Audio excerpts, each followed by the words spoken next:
So let's improve your single strategy, and specifically when you go to the net and your opponent hits low at your feet. Now, this is actually Ty-Son Kwiatkowski. He won the NCAA championship in 2017. So let's watch this point, and then we'll diagram it.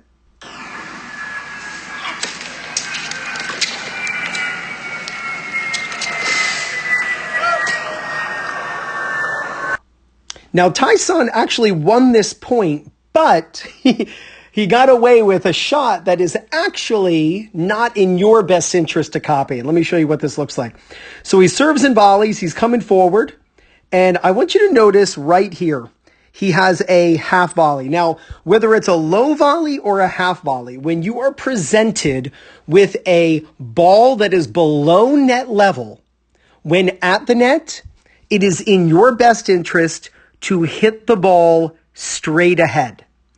And the reason is because when you hit this ball, and you'll notice here, the ball has to go up off your racket. And just think about this, right? He was an NCAA champion, got a wild card into the main draw of the US Open in that year.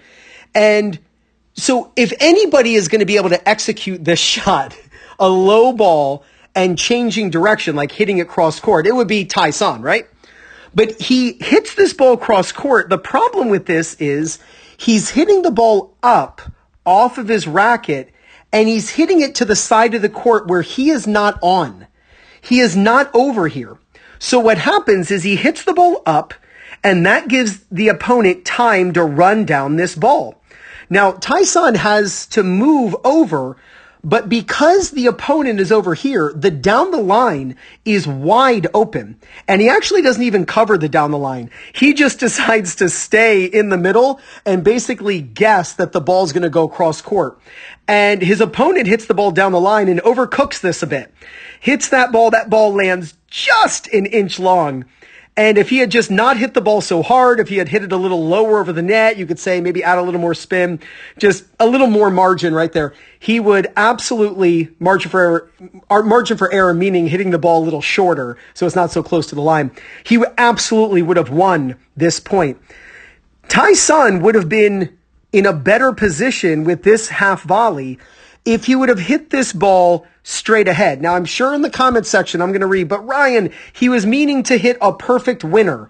Well, that's actually easier on a volley out of the air, but it's still really difficult to do that. It's much easier to just take this ball down the line, keep it in front of him. That way he's already here. And then he can be on the same side of the court as the opponent, bisecting the down the line and cross court shots. But because he hit this ball cross court, now he's got to move over. The opponent can hit behind him, or if he doesn't get over in time, the opponent can actually hit down the line. Now, in just a moment, I'm going to diagram this exact strategy on the big board. But if you love strategy as much as I do, then you got to pick up the singles and doubles playbooks from Fuzzy Yellow Balls. The links are in the description and the first comment. Strategy after strategy that Will Hamilton from Fuzzy Yellow Balls learned from the top coaches and minds in tennis over the past 20 to 30 years. It's an incredible collection of strategies that you can use to win more matches. And if you're looking for people in your local area to play against, practice with, and if you want to find a coach who's going to help you with your game, then also use my link for Play Your Court, and it's playyourcourt.com/2minutetennis. And when you join Play Your Court using my link, you get 50% off. All the links are in the description and pinned in the first comment. So here's the simple truth. When you come forward to the net, it is difficult to win the point when hitting up, right? So it's typically on overheads or high volleys when you can angle it off. So if you attack your opponent and you're coming forward and they hit the ball low to you and you have a half volley or a low volley, it is in your best interest to hit straight ahead. It is what is called HTL. Hold the line, meaning hit the ball down the line. Keep the ball in front of you.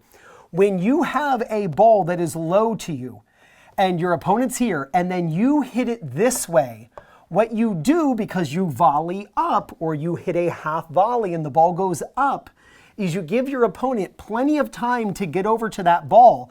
But now you are not where they are. Now you have to move over And as you're moving over, if you're late, they can pass you down the line. And if you go over too much or you're too fast and you don't split step, they can easily hit behind you, all because you tried to end the point on the low volley or half volley. Allow this to marinate a little bit. Allow it to breathe. You don't have to just go, okay, I'm going to hit a spectacular half volley that lands over there and I'm going to win the point. You'd be better off, they'll be moving to the middle, by the way. You'd be better off hitting straight ahead, kind of hitting behind them, keeping the ball in front of you. Then you can get even closer to the net, not like super close, but you're going to get, it's called GVP, good volleying position. You get up closer to the net, so you cut off angle, and now you're exactly where you want them. You're closer, they're not going to get it at your feet. And now when they hit down the line, doesn't matter, then you can go into the open court. And that's because they are going to give you a ball that's above net level. So many recreational players and even pros, when they get low volleys, they try to go for the angle. But since the ball has to go up, the opponent has time and now they're out of position. When you get a low ball, this is only in singles, by the way. When you get a low ball in singles, keep the ball in front of you. Don't go for the angle yet.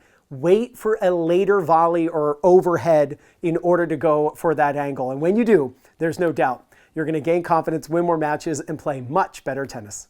This is Ryan Reedy from 2minutetennis.net. You got this.